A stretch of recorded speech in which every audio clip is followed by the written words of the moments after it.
S Verma sound wave का numerical 35। To sources of sound S1 and S2 vibrate at same frequency are in phase. The intensity of sound detected at a point P as in figure is I naught. If A और B part करना है, A part है, if theta equals 45, what will be the intensity of sound detected at this point if one of the sources switched off? अब इस numerical में दो sources है S1 और S2 और यहाँ पे पी पॉइंट दिया हुआ है, फिगर ये दी है और ये यहाँ से जो वेव साउंड सोर्स S1 से जो वेव ट्रैवल होगी, सपोज ये पी पर आ रही है, यहाँ से जो साउंड ट्रैवल हो रही है ये पी पर आ रही है और ये दोनों वेव्स यहाँ पे थीटा एंगल बना रहे हैं, मतलब दोनों वेव्स इक्वल एंगल बना रही है। और इस पी पॉइंट पर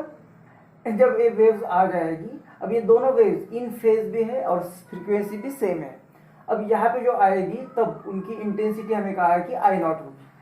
तो ये इंटेंसिटी जो होती है ये एक्चुअली किस पर डिपेंड होती है? It is directly proportional to the amplitude square. अब यहाँ पे जो इंटेंसिटी होगी ये दो वेव का रिजल्टेंट जो एम्पलीट्यूड बनेगा, मतलब सपोज ये वेव जो है इसका एम्पलीट्यूड अगर A1 है और इसका एम्पलीट्यूड सपोज A2 है, तो यहाँ आने के बाद जो ये नेट एम्पलीट्यूड बनेगा उसका स्क्वायर। तो ये नेट एम्पलीट्यूड कितना बनेगा पहले ये फाइंड कर सकते हैं। तो दो एम्पलीट्यूड का नेट हम फाइंड कर सकते हैं, ये कितना आएगा A1 square plus A2 square plus 2A1 A2 cos of phase difference between them. Phase के लिए फाइव लिखते हैं। तो यहाँ पे हमें कहा है कि एम्पलीट्यूड सेम है, एम्पलीट्यूड नहीं दिया तो a intensity is directly proportional to A net है, तो ए नेट इसका स्क्वायर मतलब स्क्वायर रूट चला जाएगा। तो इस तरह से अगर लिख देते हैं हम A square plus A2 square plus 2A1 A2 cos of 5, ये इंटेंसिटी होगी जो यहाँ पे होगी, इसे आई नॉट लिखते हैं। तो ये आई नॉट कितनी बन रही है, मतलब इज इक्वल टू लिखना है सम कांस्टेंट यहाँ पे मल्टीप्लाई होगा के, और ये A1 square plus A2 square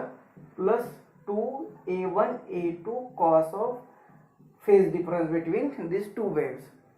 अब के से यहाँ पे मल्टीप्लाई करते हैं तो एक के A1 स्क्वायर प्लस के A2 स्क्वायर प्लस यहाँ पे 2 के A1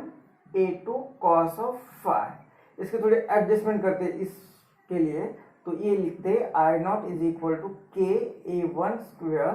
प्लस के A2 स्क्वायर। तो इस एम्पलीट्यूड को के मल्टीप्लाई कर रहा है, इस एम्पलीट्यूड के स्क्वायर को के मल्टीप्लाई कर रहा है,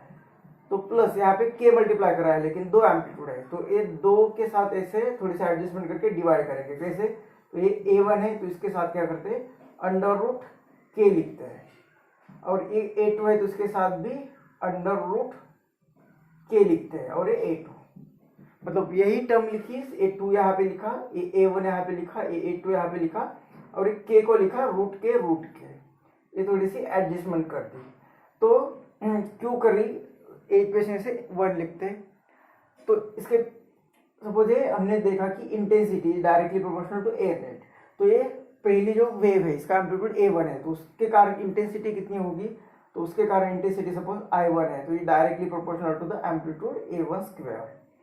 और I2 के लिए सपोज इंटेंसिटी I2 यहाँ पे इसके कारण है, तो I2 कितना आएगा directly proportional to A2 square, मतलब ये I1 कितना आ रहा है के A1 स्क्वायर और I2 कितना आ रहा है के A2 स्क्वायर। तो इस इक्वेशन में हम यहाँ पे आई नॉट पुट कर सकते हैं, यहाँ पे I2 पुट कर सकते हैं। तो equation 1 becomes I not is equal to, यहाँ पे आएगा I1 प्लस यहाँ पे आएगा I2 प्लस ये कितना आएगा ये 2, पर इसका स्क्वायर रूट लेते हैं तो क्या आएगा अंडर रूट के, और ये इसका स्क्वायर रूट a मतलब अंडर रूट के A1 अंडर रूट के A1, तो ये आएगा I1 अंडर रूट I1, और इसकी वैल्यू कितनी आएगी अंडर रूट I2, और एक कॉस ऑफ 5। अब ये इंटेंसिटी का इक्वेशन हुआ। ये इंटेंसिटी दो वेव्स जब मिलेगी तो यहाँ पे रिजल्टेंट इंटेंसिटी जो होगी ये होगी ए आई नेट, यहाँ पे आई नेट लिखते, आई नेट, ये नेट रिजल्टेंट। अब ये इंटेंसिटी मैक्सिमम कब हो सकती है, ये मैक्सिमम इंटेंसिटी कब हो सकती है, तो इसके लिए फॉर मैक्सिमम इंटेंसिटी, इसके ये दोनों वेव फेज में होनी चाहिए, दोनों वेव फेज में, मतलब ये जो फाई है वो फाई यहाँ पे फेज में, मतलब फेज डिफरेंस नहीं होना चाहिए, मतलब ये जीरो होना चाहिए। तो ये इंटेंसिटी बनेगी यहाँ पे I1 plus I2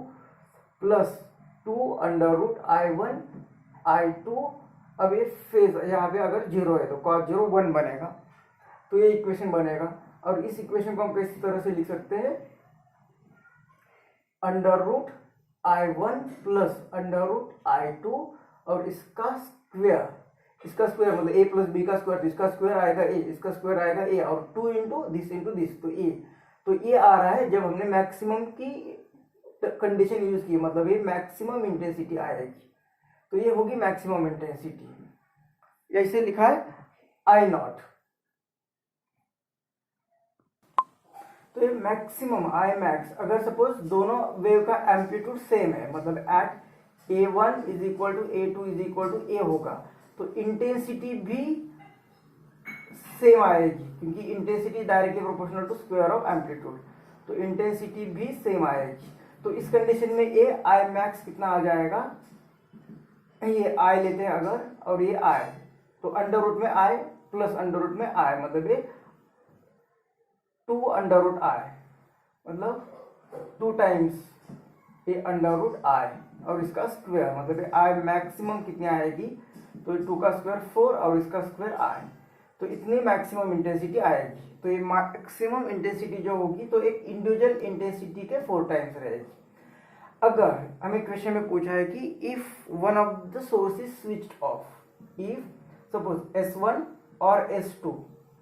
switched off करते हैं तो उसके कारण इंटेंसिटी कितनी होगी, तो एक सोर्स के कारण इंटेंसिटी, एक सोर्स की इंटेंसिटी आई आएगी, तो आई की वैल्यू यहाँ पे हमें मिल सकती है, आई इज इक्वल टू कितनी आएगी, तो I max upon 4, I max upon 4, तो ए इतनी इंटेंसिटी आएगी। अब हमें क्वेश्चन ए और बी दिया हुआ है, और ए और बी में हमें क्या बोला है कि